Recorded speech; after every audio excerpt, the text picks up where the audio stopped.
Bonjour, alors voilà c'est fait, je viens officiellement de commencer à faire mes premiers semis au jardin. Et cette année, en général c'est chaque année la même chose, je commence par semer les fèves des marais.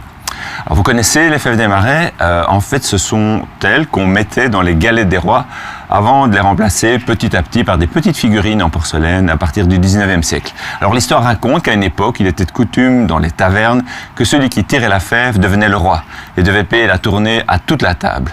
Malheureusement, les plus radins avaient tendance à avaler la fève et donc certains ont décidé de remplacer les fèves des marais par des petits objets en porcelaine qui n'étaient évidemment pas conseillés d'avaler.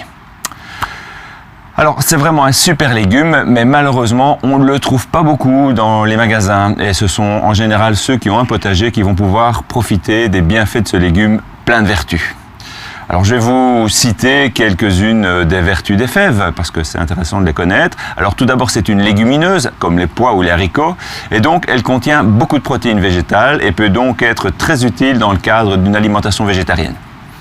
Alors les légumineuses ont une caractéristique importante, c'est qu'elles sont capables d'enrichir le sol en azote grâce à des petits nodules qui sont situés sur leurs racines et qui transforment l'azote contenu dans l'air en un engrais assimilable par les plantes.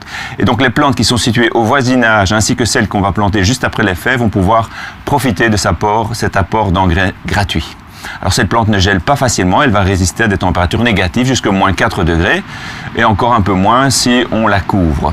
Alors, je l'ai déjà cité, mais elle attire les pucerons noirs au printemps et s'il y a des pucerons, il y a des coccinelles qui vont débarquer, qui vont s'installer dans votre jardin et qui vont le protéger des autres invasions de pucerons durant toute la saison. Finalement, peut-être une des choses les plus importantes, c'est qu'elle est délicieuse. On peut la manger fraîche avec un peu d'huile et un peu de sel. Alors j'adore vraiment, quoi. On peut également la faire sécher pour la conserver tout l'hiver et donc il suffira de la réhydrater pour la consommer. Petit conseil, si vous voulez les sécher, soit pour la consommation, soit pour garder les graines pour pouvoir les semer l'année suivante, mettez-les une semaine au congélateur pour tuer un petit insecte qui a l'habitude de s'installer dans les fèves et qui s'appelle la bruche. Et malheureusement, cet insecte peut grignoter tout votre stock.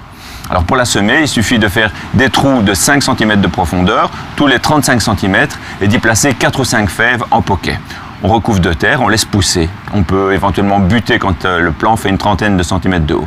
Elles vont pousser, former des gousses, un peu comme celles des haricots, mais vraiment beaucoup plus grosses. La plante peut atteindre 1,50 m de haut, mais le problème, c'est alors qu'elle peut facilement être couchée par le vent. Donc moi, en général, je pose des tuteurs dans la plantation et je tire un fil tout autour pour bien maintenir les plants de fèves ensemble et les empêcher de verser.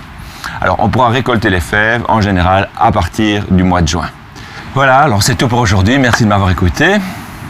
Alors pour les personnes que ça intéresse, en plus des cours que je donne le week-end, je mets en place un nouveau projet avec la commune de Dour et avec la promotion sociale de Gemap, qui est un cours de jardinage biologique et de permaculture qui aura lieu tous les lundis.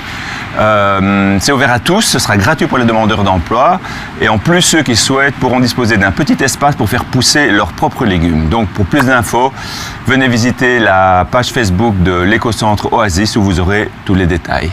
Voilà, à la semaine prochaine.